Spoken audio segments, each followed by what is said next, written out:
MP Komatireddy వెంకటరెడ్డిపై Nalgonda పోలీసులు case నమోదు చేశారు.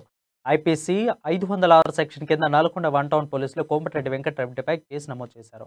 టీపీసీసీ ఉపాధ్యక్షుడు చెరుకు సుధాకర్, ఆయన కొడుకు డాక్టర్ చెరుకు సుహాన్ను చంపుతానని బెదిరించినట్లు వచ్చిన ఫిర్యాదుపై కేసు నమోదు చేసినట్లు పోలీసులు తెలిపారు.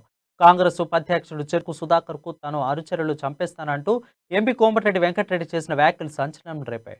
చెరుకు సుధాకర్ కొడుకు సుహాన్ కు వెంకటరెడ్డి కాల్స్ ఆడియో చేసిన ఆడియో వైరల్ అయింది. ఈ క్రమంలో కోమటిరెడ్డి వెంకటరెడ్డిపై చర్యలు తీసుకోవాలని చెరుకు సుధాకర్ కొడుకు సుహాన్ పోలీసులు ఫిర్యాదు చేశారు. వీరి ఫిర్యాదు మేరకు ఎంపీ కోమటిరెడ్డి వెంకటరెడ్డిపై పోలీసులు కేసు నమోదు చేశారు.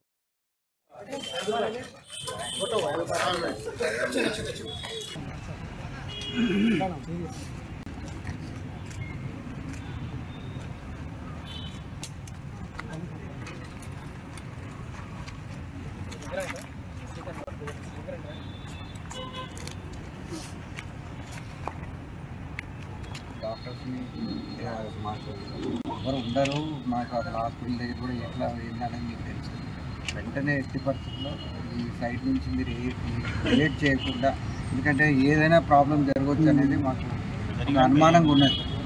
ఇప్పుడు ఈ నైట్ కూడా ఏమైనా ప్రాబ్లం చేయొచ్చు అనే పరిస్థితి ఉంది కాబట్టి ఇమీడియట్గా ఎట్లైనా రెస్పాండ్ అయ్యి ఇమీడియట్గా ప్రొటెక్షన్ అనేది ఏర్పాటు చేయాలి. అటు నగరికల్లో కానీ ఇక్కడ నల్గొండలో కానీ నాకు కానీ ఇమీడియట్గా సెక్యూరిటీకి మీరు అరేంజ్ చేయాలని నా రిక్వెస్ట్.